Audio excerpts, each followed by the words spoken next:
A Promise of Lavender, Bridgerton-era love story. Read aloud version. The season had begun with its usual fanfare, a flourish of fans, curtsies, and hurried whispers behind gloved hands. In the heart of Mayfair, beneath a sky kissed by the soft hues of spring, Lady Eliza Pembroke stood on the edge of the ballroom. Her champagne untouched, her thoughts elsewhere. She was not known for being particularly social. At 19, she had already turned down 3 suitable matches, not out of pride or rebellion, but because her heart simply refused to yield to the practicalities of arrangement. Daydreaming again, came a voice, smooth as velvet. Eliza turned.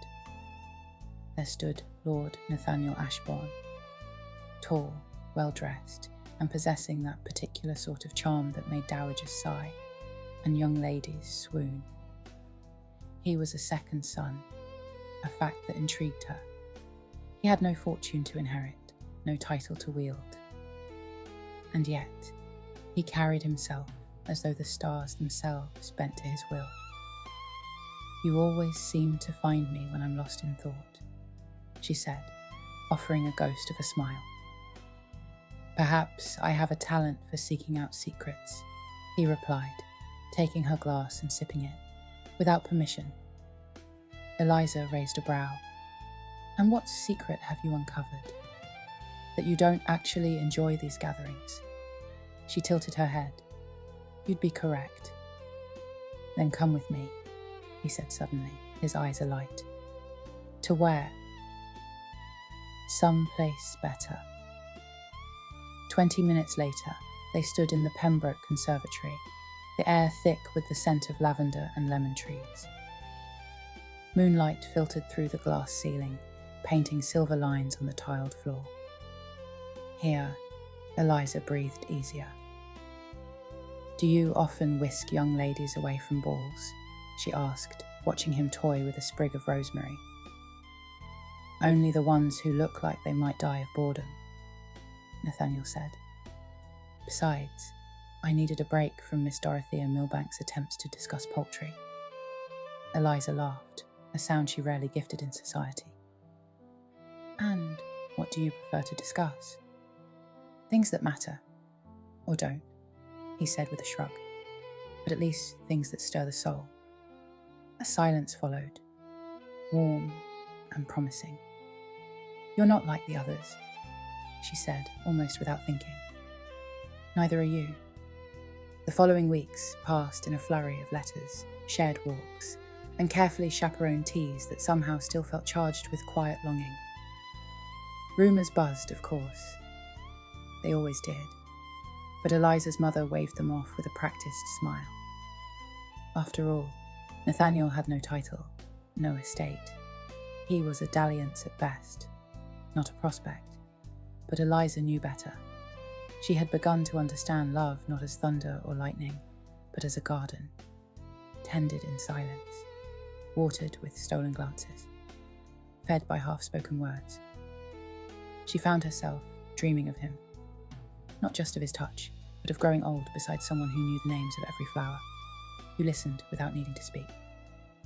Then came the letter. "My dearest Eliza, it is with a heavy heart that I write this. My elder brother Henry has taken ill, deathly so. If he does not recover, I shall be forced to take on the responsibilities of the Ashbourne estate, and with it, a marriage that secures our family's standing. You deserve more than half a heart, and I fear that is all I may be able to offer. I go to Kent tonight. Yours, always." Nathaniel Eliza read it 3 times before the tears came. Weeks passed. Society moved on. The lavender bloomed and faded. Lady Eliza Pembroke was once again paraded before eligible suitors, but her gaze always sought a shadow in the doorway, a pair of brown eyes that no longer looked back, until the day of Lady Redgrave's garden party. She nearly didn't attend. The sky was overcast, her mood darker still. But her mother insisted. And so she came, dressed in lilac silk, a sprig of lavender tucked behind one ear. It was near the rose arbour that she saw him. Nathaniel stood alone, his coat darker than she remembered, his expression unreadable. When their eyes met, the world fell away. "You're here," she whispered. "I had to see you. Is your brother gone?" he said quietly. 3 days ago. "I'm sorry," he nodded. "So am I, but not for this." He stepped closer, pulling a small pouch from his coat. Inside was a ring, simple silver, with a tiny lavender stone. "My mother says I must marry a woman of rank. My advisors say I must marry for land. But none of them are you." Eliza stared, breath caught in her throat. "I've spent weeks in silence and grief, and still, your name is the only prayer I know. Eliza, will you marry me?" There were no witnesses, no fanfare, only the scent of roses, and the hush before summer. "Yes," she said. And just like that, the garden grew again.